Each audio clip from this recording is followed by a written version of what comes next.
Sophia, thank you so much for joining me today.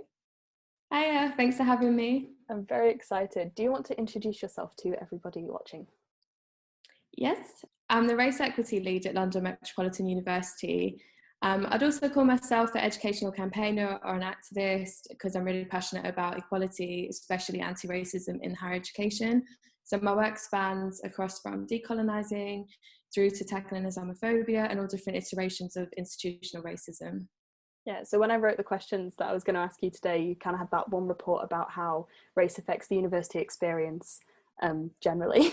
But then at the time of recording yesterday, but when this comes out back in January, you released another report on Islamophobia and how that affects sort of the higher education experience. Do you want to talk a little bit about, I know it was, first of all, read the report if you've got the time to go and do it, but if you could sum it up in a couple of sentences, do you want to talk a little bit about what your research is all about? Big question, I'm sorry. Yeah, that is a big question. No, it's fine. So my research looks at how Islamophobia manifests itself in higher education. So I'd say half of the report is on background sector. So we looks at everything from awarding gaps all the way through to from the beginning, getting into university in the first place, all the way through to awarding gaps, and which is the difference between a first or a 2-1 degree, usually looked at between students of colour and their white counterparts in relation to institutional racism, as students of colour are awarded less high degrees compared to their white counterparts, even when they come from or have very similar grades entering university. Then it also looks at the staff experience as well, and then specifically, so the second part of the report looks at London Met University. So I did some primary research there with staff and students just to understand how deeply entrenched Islamophobia is there and how we can begin to tackle it and combat it. But I'll say in terms of this piece of work, it's relatively new field for universities. At the time of this recording, actually, there's just a handful of universities. There's over 100 universities in the UK, but less than 5, to my knowledge, that have adopted any definition of Islamophobia, which is obviously outrageous. It means that if the institution doesn't recognise that this exists, it means that students and staff cannot go forth and put in complaints in relation to it because the institution aren't going to recognise it. And it also means that students and staff have the emotional labour to then have to go and explain what Islamophobia is. And just with it being a form of racism, sometimes it can be quite hard to evidence as well. So I'd say it's a really comprehensive report, but written in a very accessible way. Definitely. So it's for any people that know zero about Islamophobia all the way up to people who know quite a lot about it. So I would strongly recommend people read it, not just because it's my work, but because it pertains to all areas of our lives. There's a history of Islamophobia. A lot of people think that it's a recent phenomenon that's come out of 9/11, but it dates back to 1400s, so, and potentially even before then as well. So there's a lot to read, but it's written in a clear and accessible way. So yeah, you can pick which parts. Yeah, and I definitely agree with that. I think, especially with the Islamophobia, is something that I'm very new to and still learning a lot about. And I think, yeah, it's definitely written in a way where someone with very little knowledge, such as myself, can read it and sort of go, right, okay.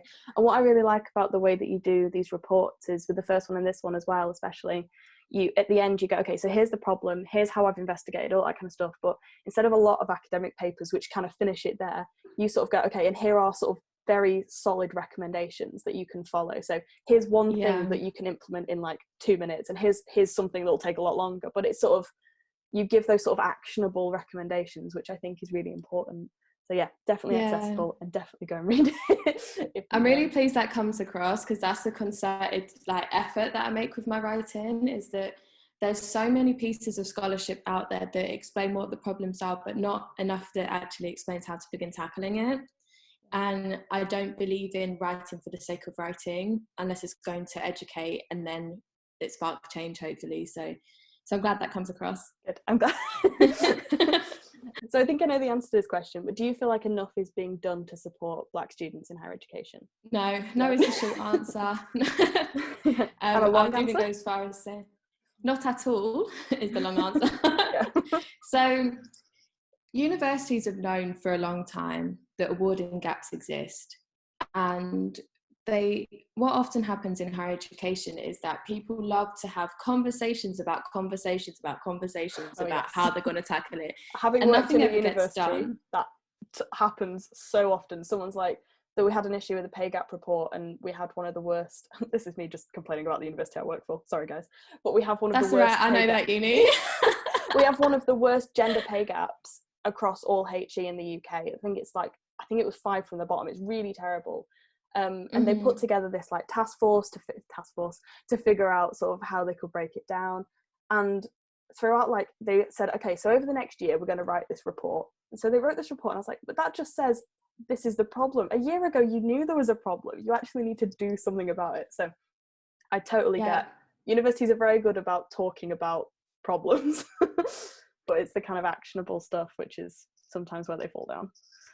Definitely. So if we speak about, so the awarding gaps is the most tangible evidence, data-driven evidence of racial bias in marking. And so many universities know that this exists. There's a plethora of research already done. It's been done for years since I was a student at university. And still universities, including the one that you mentioned, loves to say, well, the data that we have internally will be statistically insignificant, or, you know, we actually have very few numbers of students of colour, so, you know, we can't really see how bad it is, and I've heard all of the excuses, including, so at a previous university that was in a very rural area, I also heard excuses about how where they are means that students of colour don't go there, which is absolute nonsense to be sat hearing that as a former student of colour from London in these meeting rooms. So, you know, I think universities are invested in making up excuses for themselves and not for actually tackling the issue. So, as we saw last year with the Black Lives Matter movements, many universities quickly their PR teams rush in to get out statements about how they support Black lives and how it's so sad what's happening in America. So, you know, they're also trying to create a degree of separation there. Like, that's over there. We're that's angels not us. over That's here. not our problem. Exactly. Yeah, they're very good at that. And at the very same time that they're saying that, across the sector, there's an awarding gap between black and white students of nearly 30% in some cases. So in my research, it shows that the awarding gap between white students and black African students is about 30%, but I think sector-wide it's around 24%. I'm not really good at recalling stats, so it is around that. Read the report to double check them, but it's double check. But like, that's a huge difference. And then if you think about the trickle-on impact that will have, most people need a first or a 2-1 to get onto a graduate program, graduate scheme, or a first or a 2-1 to get onto a master's program. PhD is even more selective. A lot of PhDs won't take you unless you have a first. So all of these things can have huge impacts on whether or not you stay in education or not. So yeah, in sum, universities are not doing enough. What a lot of them are offering are empty platitudes, empty gestures, and no action. Yeah, and I think it's like you say, it's kind of that trickle-on effect of so these students are entering HE kind of with similar grades, and then it's clear that there is some, so when they say, oh, it's not statistically significant, we've only got a small sample size, talk to other universities. Read this research that's being done. For anyone that's listening to this, I would strongly recommend that you look into the value added score. So it was something that was started at Kingston, and basically it sets about debunking all of these ridiculous excuses, because universities say, oh, well, they assume actually that if you're a person of colour, you're from a socially deprived background, which of course isn't true. There's a lot of wealthy people of colour, or that you lack the cultural capital, or that maybe it's your gender, maybe it's this, maybe it's that. And basically the value added score takes into consideration all of those variables, and then it provides a benchmark of what you should be getting with the grades that you've entered compared to what you're getting when you leave. And then there's a gap in between that, which the Office of Students calls it the unexplained gap, except we know why. It's not really unexplained. Exactly, it's not unexplained. So even if you say that you've not got many students of colour, you can easily implement the value added score, and it debunks this deficit model that it's the student's fault that they're getting lower grades, that it's some kind of deficit that they have. So that's been a big frustration of mine working with universities that don't seem to have any emotional intelligence about these things. Yeah, I think it's interesting that you mentioned they kind of put it onto other things, like they go, oh, it's gender. And so bringing it back to gender, because this series is for International Women's Day. Yeah, I think, so I feel, at least, or maybe I'm biased because my research is focusing on gender and it is something that I'm very passionate about, but I've seen it in research all over the place that when we talk about gender and this issue of gender, we don't talk about intersectionality, which for anyone watching who hasn't come across that, it's the idea that if you are in more than one group that's marginalised or more than one group that is disadvantaged in some way, that disadvantage is sort of exponential, kind of the more of these groups that you fit into. So in my experience in HE and in a lot of other industries, there seems to be a lot more focus on gender and the pay gap, which obviously I'm all for reducing. But do you feel like race and religion and all just your culture in general is being left out of that conversation? 100%. With anyone that has multiple identities, which is to say all of us, we can't just look at one identity and ignore the impact of the others. So to go back to my research, I deployed an intersectional approach to looking at Islamophobia, because you can't amalgamate all Muslims into this one Muslim community category when Muslims are made up of diverse backgrounds, specifically Black African, Pakistani and Bangladeshi. All are who people of colour that have various different experiences in relation to racism. So you can't possibly just look at one thread so to bring this back to gender, if you look at gender and race, these two things are happening alongside each other and they intersect at various different points, creating different levels of inequality for different people. So if we say white women, who, by the way, earn more than women of colour in the workplace, despite a gender pay gap. Yeah. Do you see what I mean? So like their gender's having an impact here and their race is having an impact if we cross that over. It's my little hand diagram. It makes sense. But their white privilege is affording them less severity of that inequality than if you are a Black woman who is getting paid the worst. Yeah. So with the biggest gap. So there's one of the frustrations that many people have, especially women of colour, is how feminism has now become synonymous with white feminism. Yeah. And that is because of a whole body of literature that only focuses on the white women experience and not including people of colour, where there's a lot more happening that's like misogynoir, for example, what Black women face all the time. Yeah. All these things are completely ignored. Yeah, I think it's, and I know you're familiar with this research because I think you worked with Professor Nicola Rollock, who did some amazing research on I think is there 12 Black female professors in the UK, and in this research she got a great sample size because she didn't have to interview many people, but she interviewed these women and she was asking sort of what have been the barriers, what sort of things, and so many of those women said that it was other women, predominantly white women in the workplace, that were their barriers, because there's this idea of, well, there's only one seat at the table for a woman, and so the white women are like, well, I want to get there, and so they then marginalize. It's that feminism that isn't feminism, because feminism should be about equality and it's not. It's about I want that space. So it's definitely something, it's feminism that comes with terms and conditions. Which is if feminism. You're white, I'll keep the ladder there for you. If you're not, I'm pulling the ladder up because there's only room for one of us. And it's a problem for so many people, and not just Black women, but like you say, it's kind of, if you have all these different intersections, then you're just more and more disadvantaged the more, which is not a great place to be in. While we're on the topic of the gender pay gap, it'd be really good to share an experience actually that I had in relation to that, working for a university. So in 2017, the gender pay gap regs made it law for organisations that have more than 250 employees to publish equalities data in relation to the pay gaps, gender pay gaps.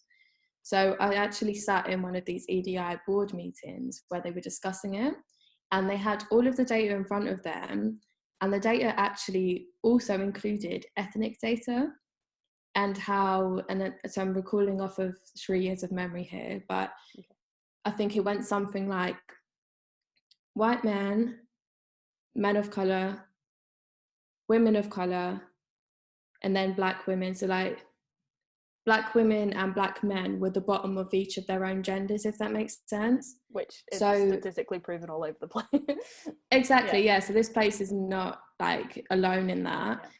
But since this place has one of the worst gender pay gaps, that means that it's even more significant if you're a black woman, for example, working at this university. Yeah. And being sat in that meeting, not a single person mentioned the fact that this is also really terrible in terms of race. So what I'm trying to say with this example is that I have a lack of faith in institutions to want to do the right thing or to tackle these issues publicly or even at all unless they're legislated to do so. So it's taken years, for example, for universities to even start looking at the awarding gaps. And right now, it's not legislated to do so, but the Office for Students have made it a sector target to close the gap for Black students by 2025, I believe. So now universities are starting to do something. So it's like, why is it always a matter of there has to be a bigger body or law for people to do the right thing? And I should say this meeting had white women sat in there. So, and this is exactly on your point about how white women need to use their voice as well, because they would have been sat there seeing these pay gaps and thinking, okay, this is, in their mind, it probably just cuts off there. Not all of this extra pay gap that's going down for women of colour. So, yeah, I just wanted to point that out, that people are really missing the point here. It's like, this is exactly why you have to look intersectionally. And I'm not saying you have to look across every single person's identity, but, two of the perhaps key ways that people are discriminated against is their gender, or the gender identity, I should say, yeah, and their ethnicity. And then, of course, their sexuality as well, which I think is something that in the future should definitely be looked at. Yeah. But, if we're going to just use two of the kind of biggest things that impact people across society, then definitely those, which isn't to undermine the impact of other identities as well. So, a big question, again, because I feel like I'm asking you all the big questions. What one thing would you ask anyone watching this to do to sort of help with all of these issues? What one thing would you ask people to do? I would say that if you are in a position where you wield any kind of power, be that societally through your privilege or through your career and your roles, to use it to open up doors for other people. It's really just as simple as that.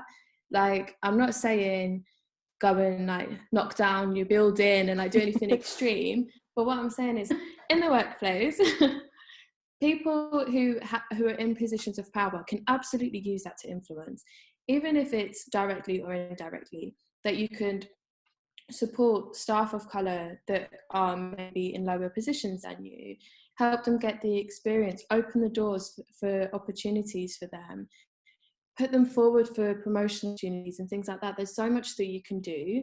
And then when you're seeing racism in action or inequality in action, you must call it out. So there's all of these things that are biased. We're all biased people in different ways. So we need to address that and find ways to close those avenues off. Even if you think, oh no, I trust them, they wouldn't possibly do that. Yeah. I mean, do you even trust yourself? We all have bias. Like, yeah. We need to close these gaps. So I'd also say that you don't have to be from a minoritized community, or you don't even have to have links to a minoritized community for you to tackle systemic issues as you see it. And I think it's particularly powerful to do that. If you're a white person, for example, and you spend your days surrounded by white friends and family, and you're not really got much of a diverse network of people, but you're seeing how racism is playing out in your conversations or any kind of forms of discrimination, but you stand there as a bystander and you're not calling it out, that makes you complicit ultimately. So, there's many different ways that you can be tackling these things. And I would just say that everyone's voice is important. And whilst not everyone is afforded the luxury of being able to be outspoken, mostly because of perhaps precarious job situations and their minoritized status and things like that, I'd say wherever possible, use it, because that's the one thing people can never take away from you. And lastly, something that I've learned is, and to quote Audre Lorde, is that your silence will not protect you. like in many places where I've myself have faced racism in the workplace or some forms of discrimination, it's like, okay, I can report it and I can try and challenge it, and I'll probably be damned if I do. Like you'll be branded as a troublemaker potentially, you know, all of these things can happen. Or I can stay silent and let it eat me up inside, affect my mental health, affect my level of safety that I feel in my workplace, and ultimately know that people are going to continue doing this because I've basically allowed them to. So you're damned if you do and you're damned if you don't. So in my experience and my opinion on these things is that always speak out. And if you're in, and the thing is, when you say like a position of privilege, that doesn't have to mean, you know, you're a manager in a workplace. It doesn't have to mean it just means, you know, if you're the white person sat there and you see these things happening, like you say, you're damned if you do, damned if you don't. I wouldn't be damned calling it out. So if you do see it, then I think it's, I totally agree. I think it's noticing it in yourself and in other people and calling them out and sort of working on yourself so you're able to do that and educated enough to do that, I think is definitely 100%. Thank you. I'm going to print off everything you said, wear on a t-shirt because that was great. So just to finish off, because I'm aware that a lot of my followers are book lovers, do you have anything you would like to promote? Hint, hint, nudge, nudge. Oh, I do. I would like to shout out the Free Books campaign. So it's a non-profit with a social enterprise element to it. And I started it in the first lockdown. So we're now in lockdown 3. Who knows, it could be lockdown 4 by the time this video goes out. I hope not, heavens. Honestly. And it was just in response to the fact that everything was being closed down now. There's been hundreds of libraries closed due to austerity under the Tory government. And books are such a powerful tool to educate people. But not only just that, but to also like create fertile ground for young people and even adults to delve into their imagination, to read beyond their lived experiences and to learn more about other cultures and people and even just to escape. And that's especially important during lockdown, is that I think a lot of people have been reading more because obviously we're confined to our homes now, and people have been, of course, wanting to read so they can escape the four walls of their houses, basically. But I'm particularly concerned about the impact that this has on children, because to use a personal example, when I was younger, I used to visit my library all the time. I was really lucky that I lived over the road from it. And I literally was like so inspired by Matilda. I would go to the library. Classic. I know, honestly, she made reading cool. I have to say, like, as a kid, I was like, I love her. Like, I'd go to the library and I'd carry out like a stack of books like this and like waddle to the traffic lights and like with this big like thing and try like go home and just read them all in like a week. And I must say, like, had I not done that, my reading and writing skills would not have been where they are, like as a child. So I was like top reader and everything, and that was because I really enjoyed it, and it was a form of escapism for me. So I grew up in a council estate, so these kind of avenues for us are really, really important. They could literally be the difference for young people between a successful career in education, and I say that as a student, all the way up into the workplace. So yeah, I think it's really important on multiple levels to have access to these things. And I'm sorry, I've realised I've gone off on a tangent, okay. But back to the Free Books campaign. No, but it's interesting to see why it was so important to you to set up. I think it's not wasted time. I think it was good story. Oh, thank you. So basically, back to the Free Books campaign. In particular, it focuses on getting books by authors of colour to those who can't access or afford them. So ultimately, it's built on trust, and you just have to reach out and let us know what book you want. And as long as that author is not known for any bigoted views or any kind of discriminatory acts in the past, then I'm happy to support that author. So it's really important that the whole chain is really clean and really socially conscious in that sense. So the reason why it's particularly authors of colour, because authors of colour are typically paid less for their books by their publishers. They don't often get the same amount of press attention or even marketing support from their publishers as white authors get. And in in the energy of last year, should we say, with people wanting to read more widely, I think it's important not just to read about race, but to read books by authors of colour that talk to a whole plethora of different experiences and imaginations and other worlds. Like, books exist outside of our identities, if that makes sense. So it's really important to do that. And I'm really proud to say that we've raised over £5,000, and around 800 books have been sent out across the UK through schools, organisations, community centres, and then to individuals as well. But yeah, really happy with that.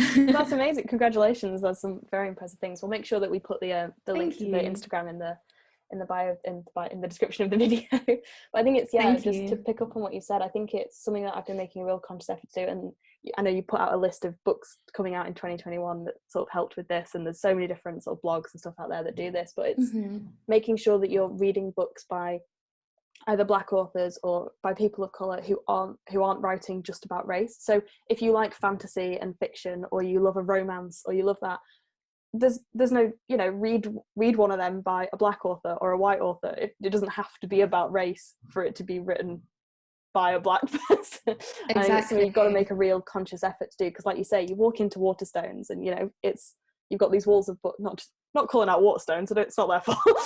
But they're complicit in it. They are, when Bernardine Evaristo won the Booker prize with I've forgotten her name. Is it Girl, Woman, Other? Because that book was amazing. It was a shared prize right. with the author of Handmaid's Tale. Oh, Margaret Atwood, right?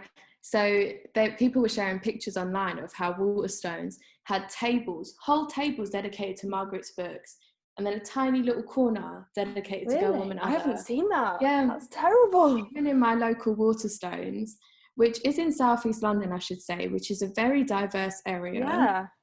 There were stickers all over Margaret Atwood's books as the Booker Prize winner, and none on Bernardine Evaristo's books. That's crazy. So, Waterstones... So I will call out Waterstones then. Yeah, call them out. That's fine. You know what? These bookstores are complicit, which is why I personally like to spend my money on books at independent bookstores, because I just feel that they have a more closer relationship with authors and care more. Which isn't to say that people work at Waterstones don't. No, but,